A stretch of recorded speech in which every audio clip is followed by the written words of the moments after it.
saya mengambil tema paparan saya dengan judul em, Pilkada Calon Tunggal antara konstitusionalitas dan akal-akalan partai politik.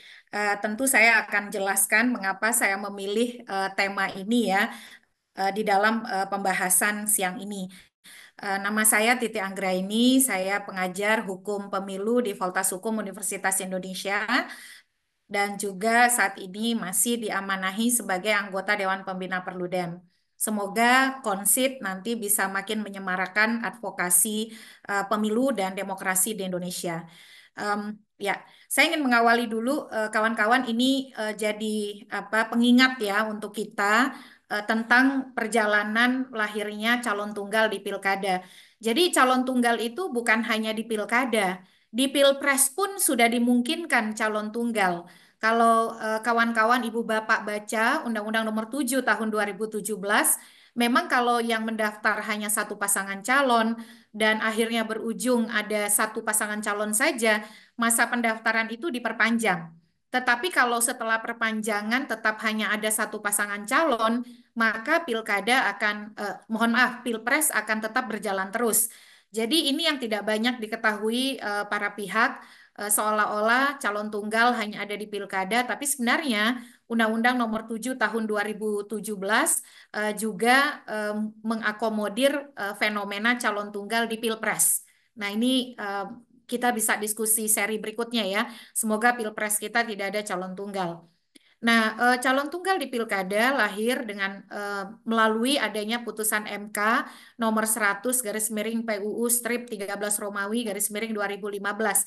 Jadi pada awalnya putusan MK ini berusaha untuk memberikan solusi atas kebuntuan politik terhadap hanya adanya satu pasangan calon yang pada waktu itu dengan Undang-Undang Nomor 1 Tahun 2015 yang kemudian menjadi Undang-Undang 8 Nomor 15, kalau hanya ada satu pasangan calon yang mendaftar, maka pilkadanya akan ditunda begitu ya ke pilkada serentak berikutnya. Karena pada waktu itu kan kita menganut rezim pilkada serentak. Diawali pilkada serentak yang pertama kali tahun 2015. Nah, jadi ketika pada waktu itu em, hanya ada satu pasangan calon, maka pilkada harus ditunda ke pilkada serentak berikutnya. Nah, pilkada serentak berikutnya itu kan masih 2017 begitu. Jadi lama sekali. Nah, akhirnya dan pada waktu itu ditengarai bahwa partai politik itu sebenarnya bukan tidak bisa mengusulkan calon, tetapi karena petahananya terlalu kuat, mereka berstrategi untuk bersepakat tidak mengusulkan calon selain daripada si calon petahana yang sudah didaftarkan, yang sudah apa namanya mengerucut menjadi satu koalisi sehingga pilkadanya ditunda dengan harapan nanti pilkada akan berlangsung tanpa si calon petahana. Jadi pada waktu itu terjadinya calon tunggal sebelum ada putusan MK ini ya merupakan strategi partai-partai untuk menghambat calon yang kuat supaya calon yang kuat ini hanya satu-satunya yang terbentuk koalisinya dan kemudian pilkadanya ditunda ke gelombang pilkada serentak berikutnya. Jadi pada waktu itu sebelum ada putusan MK kalau yang mendaftar hanya satu pasangan calon, maka pilkadanya akan ditunda ke gelombang pilkada serentak berikutnya yaitu di 2017 ya. Nah, akhirnya Effendi Ghazali menguji ketentuan pasal tersebut ke Mahkamah Konstitusi dan kemudian pasal tersebut akhirnya dibatalkan oleh Mahkamah Konstitusi dan di dalam putusan nomor 100 tahun 2015 ini calon tunggal kemudian dibolehkan untuk berkontestasi dan pilkada bisa berjalan walaupun hanya ada satu pasangan calon. Tetapi dalam paragraf 3.16.1 putusan MK nomor 100, MK menekankan di situ bahwa pemilihan kepala daerah yang hanya diikuti oleh satu pasangan calon kepala daerah dan wakil kepala daerah baru dapat dilaksanakan apabila telah diusahakan dengan sungguh-sungguh untuk terpenuhi syarat paling sedikit dua pasangan calon kepala daerah dan wakil kepala daerah. Yang dimaksud oleh MK ini diusahakan dengan sungguh-sungguh itu pendaftaran dibuka kembali, lalu kemudian dilakukan verifikasi ulang terhadap pendaftar yang baru dan seterusnya. Jadi intinya ada ruang untuk kemudian mendapatkan kesempatan calon yang baru begitu ya, melalui perpanjangan melalui pembukaan kembali pendaftaran pasangan calon. Nah, itu yang kemudian teman-teman, Bapak Ibu yang mengawali mengapa kemudian ada pasangan calon tunggal di pilkada kita. Yang kedua adalah pada waktu itu undang-undangnya tidak serta-merta diubah oleh pembentuk undang-undang. Jadi setelah putusan MK nomor 100 tahun 2015 ini tidak dilakukan revisi terhadap undang-undang pilkada, tetapi implementasinya melalui peraturan KPU tentang pencalonan. Nah, baru kemudian setelah Pilkada Serentak 2015 diterbitkanlah Undang-Undang Nomor 10 Tahun 2016 tentang perubahan kedua atas Undang-Undang 1 2015 tentang pemilihan gubernur, bupati, dan wali kota. Jadi pertama kali calon tunggal ada di Pilkada Serentak 2015 itu masih menggunakan Undang-Undang 1 dan Undang-Undang 8 Tahun 2015 yang di dalamnya belum ada pengaturan calon tunggal. Jadi pengaturan calon tunggal hanya mengandalkan putusan Mahkamah Konstitusi saja dan peraturan KPU tentang pilkada tentang pencalonan yang di dalamnya memuat pilkada dengan calon tunggal. Lalu yang saat ini ya tentu saja untuk menuju 2024 terbaru ada peraturan KPU nomor 8 tahun 2024 tentang pencalonan gubernur dan wakil gubernur, bupati dan wakil bupati serta wali kota dan wakil wali kota. Di dalamnya termuat tentang bagaimana kalau di dalam pilkada itu hanya diikuti oleh satu pasangan calon. Kemudian Mahkamah Konstitusi juga mengatur tentang bagaimana tata beracara dalam perkara perselisihan hasil pilkada, pemilihan gubernur, bupati, wali kota yang hanya diikuti oleh satu pasangan calon saja, yaitu khususnya yang terakhir Peraturan Mahkamah Konstitusi nomor 2 tahun 2017 yaitu tentang pedoman beracara dalam perkara perselisihan hasil pemilihan gubernur, bupati, wali kota dengan satu pasangan calon. Nah, yang berikut ada ini ya transformasi atau rekonstruksi terkait dengan pilkada dengan satu pasangan calon. Jadi pada awalnya dengan putusan MK nomor 100 tahun 2015, MK itu memperkenalkan yang disebut dengan plebiscit. Jadi plebiscit itu adalah semacam referendum ya atau bertanya kepada publik. Nah, ketika hanya ada satu pasangan calon kata MK, formulanya itu adalah pemilih kemudian pilkada tetap berjalan dengan satu pasangan calon, lalu pemilih itu ditanya dia setuju atau tidak setuju dengan satu pasangan calon tersebut. Nah, teman-teman bisa lihat di layar ya, ini yang di pojok kanan ini itu di pojok kanan atas itu adalah surat suara untuk Pilkada Serentak 2015 yang sejalan dengan putusan MK yang menyebutkan bahwa kalau ada pasangan calon tunggal, maka pilkadanya tetap berjalan, tetap lanjut, tetapi kemudian pemilih ditanya dia setuju atau tidak setuju dengan si pasangan calon tunggal tersebut. Nah, makanya di surat suara itu desainnya seperti ini. Di atasnya ada foto, lalu si pasangan calon, lalu di bawahnya ada tulisan setuju atau tidak setuju. Kemudian melalui revisi Undang-Undang Pilkada, yaitu Undang-Undang Nomor 10 Tahun 2016, desain surat suara untuk pilkada dengan calon tunggal kemudian berubah menjadi calon tunggal versus kolom kosong. Nah, ini yang kemudian sejak Pilkada 2017 digunakan dan teman-teman bisa lihat ya sampai sekarang desain surat suaranya itu seperti yang ada di sebelah kiri gitu. Nah, di sebelah kiri ini bukan lagi setuju tidak setuju, tetapi sudah si pasangan calon tunggal versus kolom kosong yang di sebelah kanannya. Nah, jadi ini yang kalau ini contoh surat suara di Pilkada Wali Kota Tangerang, Provinsi Banten tahun 2018. Tapi desain surat suara seperti ini digunakan sejak Pilkada 2017 gitu. Nah, ini kemudian kita lanjut dengan bagaimana situasi hari ini gitu ya. Jadi situasi hari ini kita berhadapan dengan tahun pemilu serentak dan pilkada serentak, di mana setelah pemilu serentak pada 14 Februari 2024 di seluruh wilayah Indonesia dan termasuk juga luar negeri, kita menyelenggarakan pemilu DPR, DPD, DPRD provinsi dan DPRD kabupaten kota.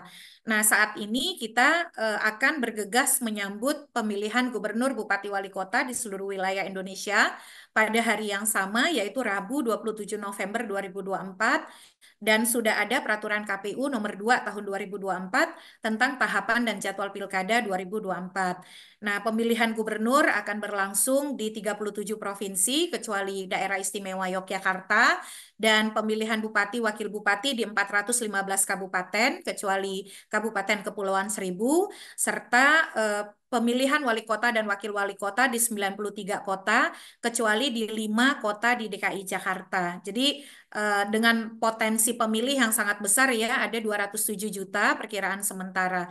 Nah, pada saat yang sama terdapat irisan tahapan antara pemilu dan pilkada, terutama misalnya masih ada residu terkait putusan Mahkamah Konstitusi yang memerintahkan apakah rekapitulasi suara ulang atau penyandingan data, dan bahkan di Mahkamah Konstitusi sedang berlangsung perselisihan hasil pemilu jilid 2 ya di sejumlah dapil, misalnya di Dapil 2 Banten dan di DKI Jakarta.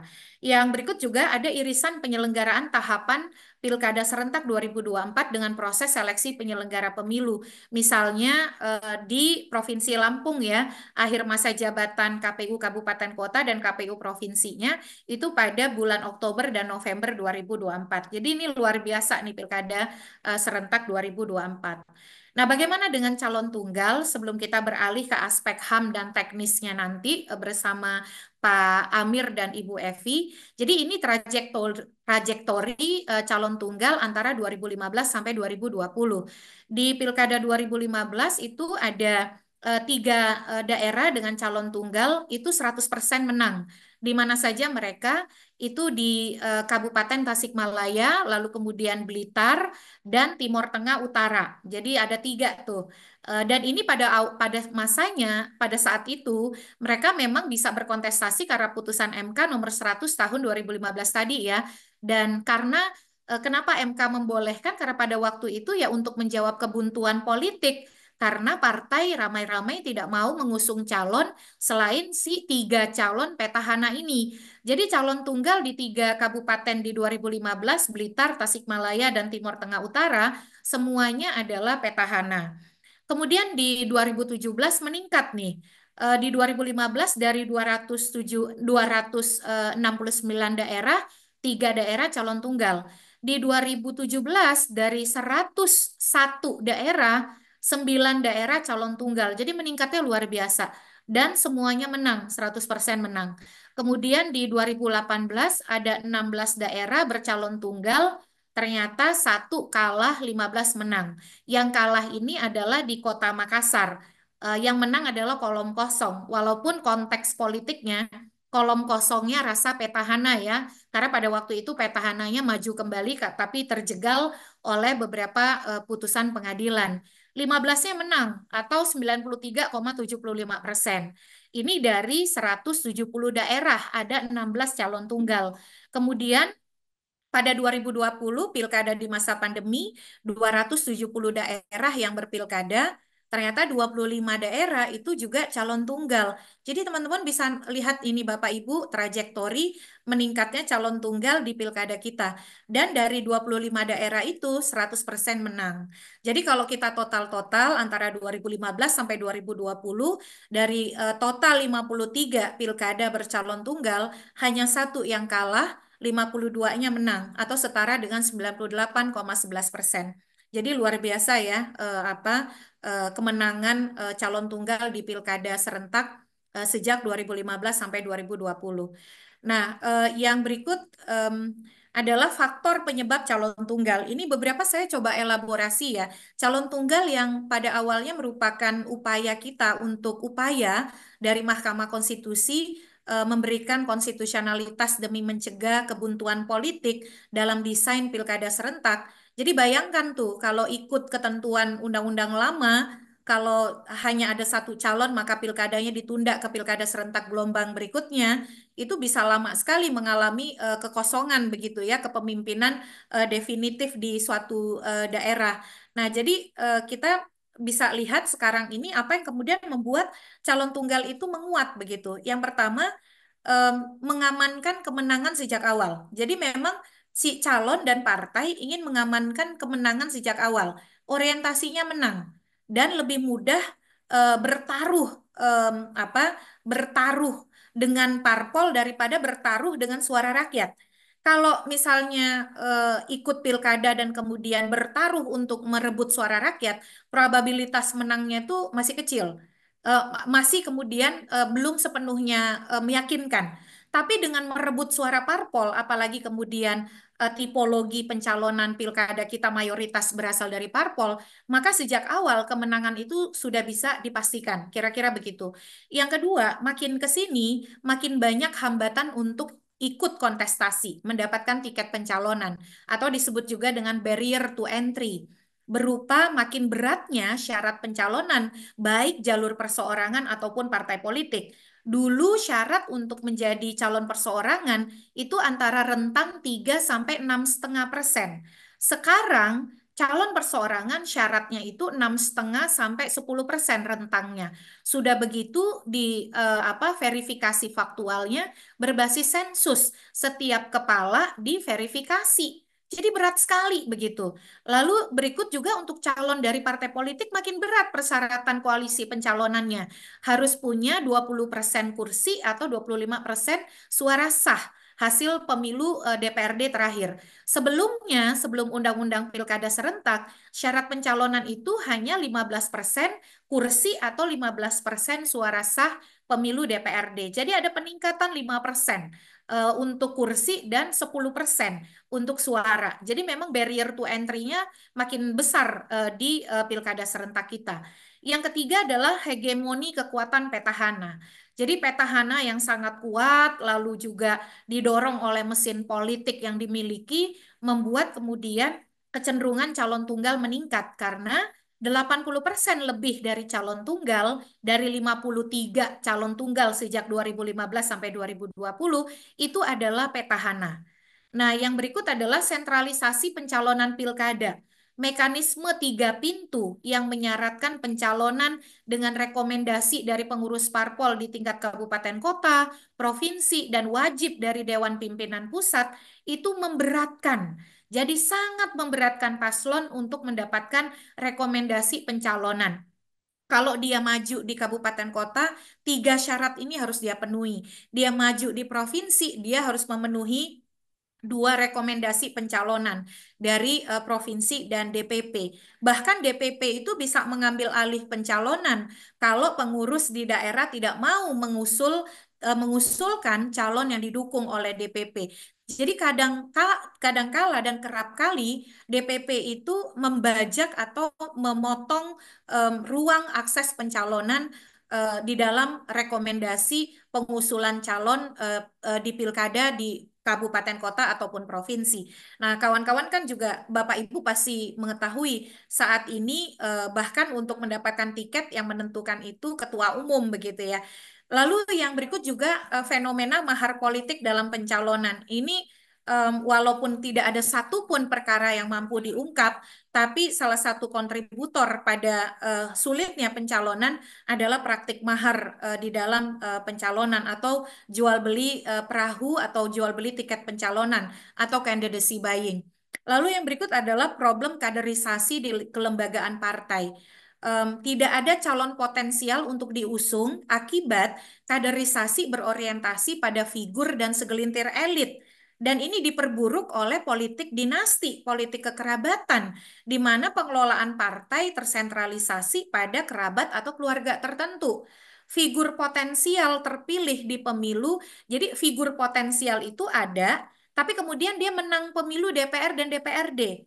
Dia punya popularitas, tapi dia menang di pemilu yang kemarin. Dan dia tidak mau maju di pilkada, karena kalau dia maju di pilkada, maka dia kehilangan kursi DPR dan DPRD-nya. Ini bukan salah persyaratannya, tapi memang karena problem kaderisasi yang tidak berjalan, jadi figur potensial itu hanya tertumpu pada segelintir sosok atau elit tertentu saja. Jadinya akhirnya susah. Nah, makanya ketika harus memilih antara DPR dan DPR atau DPRD dengan kepala daerah, di tengah kaderisasi yang tidak berjalan, itu makin menimbulkan kebuntuan di dalam memperoleh calon-calon alternatif. Yang berikut fenomena elektabilitas yang terlampau jauh, selisihnya atau jaraknya antara satu calon dengan calon yang lain. Jadi ada calon yang sangat popularitas dan punya elektabilitas tinggi yang kemudian sangat jauh kesenjangannya dengan calon yang lain. Lalu kondisi internal partai yang tidak solid diperburuk apabila terjadi perpecahan sehingga menyulitkan untuk terkonsolidasi di dalam pengusulan pasangan calon. Nah, yang berikut juga adalah politik biaya tinggi dalam kontestasi pilkada. Mayoritas disebabkan oleh penggunaan dana-dana ilegal. Ini juga banyak menyurutkan niat atau kemudian kemauan politisi untuk maju di pilkada. Yang terakhir, pragmatisme partai politik. Jadi ini yang juga menjadi salah satu hambatan ya. Ketimbang kalah dan keluar banyak uang, lebih baik membangun posisi tawar dengan calon kuat yang sudah ada. Karena harapannya adalah bagi-bagi kue politik. Apakah misalnya dengan blocking-blocking proyek daerah dan seterusnya.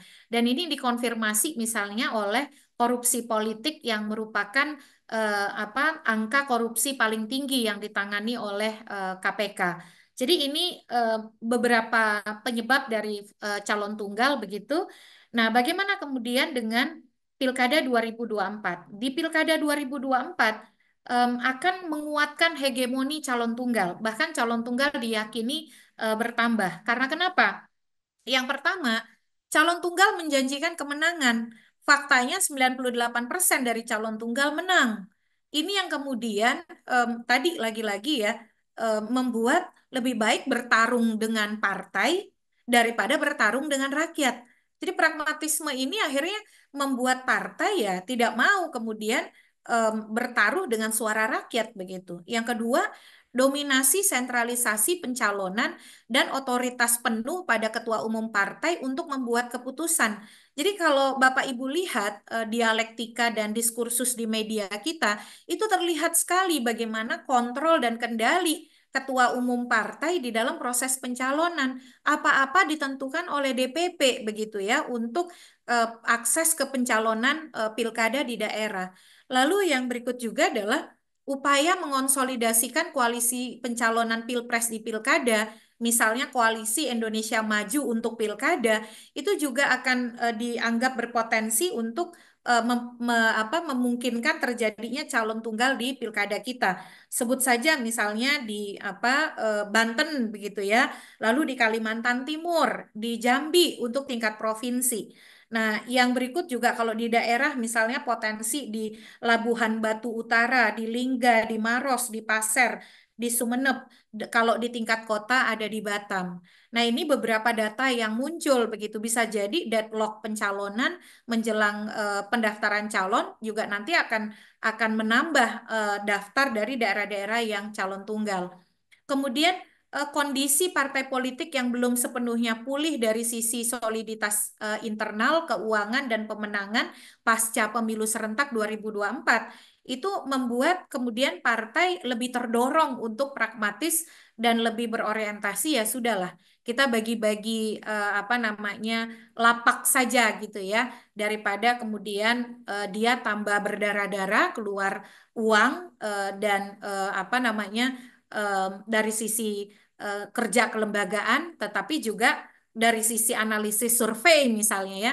Nah, survei-survei ini juga banyak yang menyurutkan partai untuk tidak mengusung calonnya, terutama kalau calonnya dianggap tidak kompetitif dengan orang yang sangat populer dan punya elektabilitas tinggi begitu. Dan yang terakhir, tukar guling koalisi pencalonan antara satu daerah dengan daerah lainnya. Melepas satu daerah untuk mendapatkan dukungan pencalonan di daerah lain. Jadi ini juga terbaca nih. Misalnya kita terkaget-kaget begitu ya. Contoh PKS mendukung Bobi Nasution di Pilkada Sumatera Utara. Oh, ternyata ada disclaimer-nya, berharap untuk mendapatkan dukungan di Pilkada Asahan. Jadi pola-pola seperti ini ternyata juga terbaca, melepas tiket pencalonan di satu daerah sebagai konsekuensi Pilkada serentak untuk mendapatkan kok tiket koalisi pencalonan di daerah lain. Nah, ini yang makin kemudian membuat potensi calon tunggal di Pilkada 2024 menguat begitu ya. Terutama di tengah kelelahan politik partai yang sebelum sepenuhnya belum belum tuntas akibat kompetisi pemilu legislatif dan pemilu presiden 2024. Nah, kemudian apa yang bisa dilakukan? Terobosan-terobosan apa sebagai apa sebelum sampai kepada rekomendasi?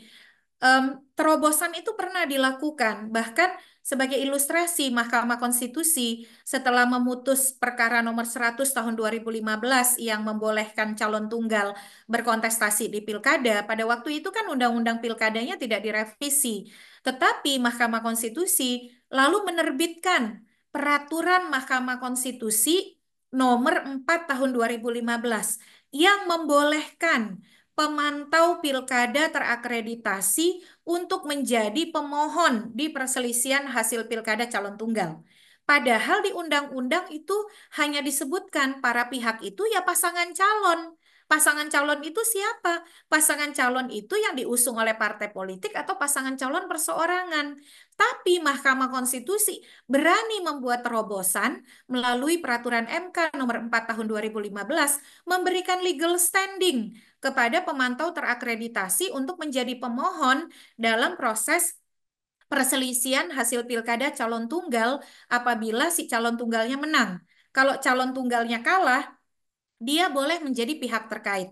Ini tidak ada apa namanya basisnya, tapi MK mengadakan hak itu melalui peraturan MK.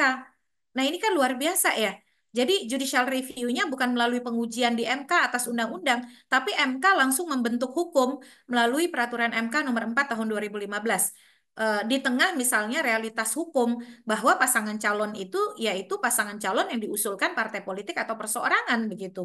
Tapi MK justru memberikan hak konstitusional sebagai pemohon atau pihak terkait dalam hal pilkada bercalon tunggal kepada pemantau pemilu. Nah, mestinya terobosan Mahkamah Konstitusi itu bisa juga diikuti oleh Komisi Pemilihan Umum. Dengan melakukan apa? Selama ini kan kolom kosong, kalau pilkadanya calon tunggal, itu tidak bisa mendapatkan layanan atau fasilitasi apapun. Karena dianggap fasilitasi kampanye itu hanya untuk pasangan calon, bukan untuk kolom kosong. Kolom kosong itu bukan subjek hukum. Loh, padahal kalau kita lihat di MK saja, pemantau pemilu itu difasilitasi dalam hal pilkada calon tunggal untuk menjadi pemohon atau pihak terkait. Oleh karena itu, saya mengusulkan KPU bisa memberikan fasilitasi dan hak kepada pendukung kolom kosong untuk berkampanye di pilkada. Jadi KPU juga harus fasilitasi. Kalau KPU fasilitasi calon tunggal untuk berkampanye, mestinya fasilitasi yang sama juga bisa terhadap kolom kosong, kolom kosong. Karena kan ini dilakukan dengan misalnya alat peraga, lalu bahan kampanye, alat peraga, iklan di media massa cetak elektronik yang didesain supaya misalnya KPU tidak dibilang partisan, serahkan saja kepada kelompok independen yang ditunjuk oleh KPU untuk mendesain materinya. Jadi kalau KPU memfasilitasi calon tunggal untuk kampanye, mestinya perlakuan yang proporsional dan adil, karena asas pemilu kita adil, juga harus diberikan fasilitasi kampanye itu kepada kolom kosong. Karena kan calon tunggal versus kolom kosong. Itu situasi kompetisinya kalau pilkadanya calon tunggal seperti saat ini. Nah, hak kampanye bagi pendukung kolom kosong itu juga harus diikuti oleh transparansi dan pelaporan dana kampanye ke KPU supaya tidak ada peredaran dana-dana ilegal begitu. Nah, yang ya tinggal kemudian KPU-nya tidak perlu takut. Oh, tidak ada di undang-undang. Loh, putusan Mahkamah Konstitusi nomor 100 tahun 2015 memberikan ruang pengaturan itu. Karena Mahkamah Konstitusi juga memanfaatkannya ketika pertama kali Mahkamah Konstitusi memberikan hak konstitusional kepada pemantau untuk menjadi pihak di dalam perselisihan hasil pilkada di MK. Lalu yang ketiga, terobosan berikutnya, debat terbuka antar pasangan calon harus didesain untuk memberikan keseimbangan deliberasi dan pendidikan politik yang substansial kepada publik. Misalnya, dengan membuka ruang kehadiran perwakilan kelompok masyarakat saat debat untuk menguji si calon tunggal begitu.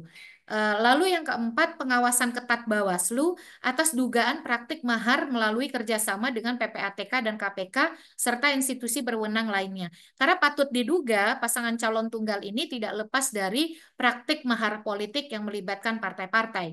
Dan yang terakhir, MK didorong untuk mengabulkan pengujian Undang-Undang Pilkada yang sekarang ini sedang berlangsung di perkara nomor 61 garis miring PUU strip 22 Romawi garis miring 2024 yang meminta kalau pilkada yang mendaftar itu hanya satu pasangan calon, maka perpanjangan dan dibukanya kembali masa pendaftaran juga diberikan hak itu kepada bakal calon perseorangan, bukan hanya untuk partai politik. Tentu saja dengan penyesuaian kerangka waktu. Sebabnya saat ini kalau di suatu daerah yang mendaftar hanya satu pasangan calon, kesempatan atau dibukanya kembali pendaftaran itu hanya diberikan kepada calon dari jalur partai politik. Sangat tidak adil karena jalur pencalonan itu kan bukan hanya dari parpol, tapi juga dari perseorangan.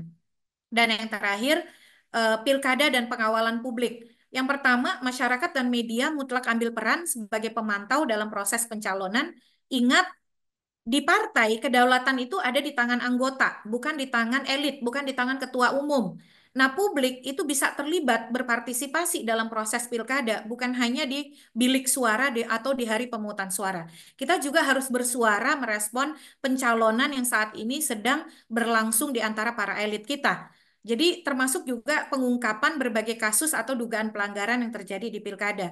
Yang kedua, suara kritis masyarakat, baik elemen perguruan tinggi, media, tokoh masyarakat, tokoh agama, kelompok pemuda, organisasi perempuan, dan lain-lain, sangat dibutuhkan untuk mencegah transaksi dan monopoli pencalonan pilkada. Publik harus mendesak partai untuk menegakkan aspirasi masyarakat dan berusaha sungguh-sungguh mencegah terjadinya calon tunggal di pilkada. Desakan ini harus kita suarakan melalui petisi, opini, audiensi, dan lain sebagainya. Lagi-lagi partai tidak boleh mengalami keterputusan, tidak boleh kemudian mempertontonkan keterputusan aspirasi antara suara publik dengan apa yang menjadi kebijakan partai. Lalu yang ketiga, di tengah kondisi kelelahan politik atau political fatigue yang dirasakan publik saat ini, pasca pemilu 2024, kelompok masyarakat sipil bersama media memainkan peran penting dalam mendorong kesadaran masyarakat untuk mau ambil peran mengawal tahapan pilkada dan mewujudkan pilkada serentak 2024 yang kredibel. Terakhir, mendorong kelompok masyarakat mendaftar sebagai pemantau pilkada terakreditasi ke KPU Kabupaten Kota dan KPU Provinsi di daerah yang pilkadanya bercalon tunggal. Jadi kalau semua upaya sudah kita lakukan, pilkadanya tetap calon tunggal, saya mendorong kelompok masyarakat untuk mendaftar menjadi pemantau pilkada terakreditasi supaya kita bisa menjadi bagian kekuatan penyeimbang di dalam penyelenggaraan pilkada bercalon tunggal.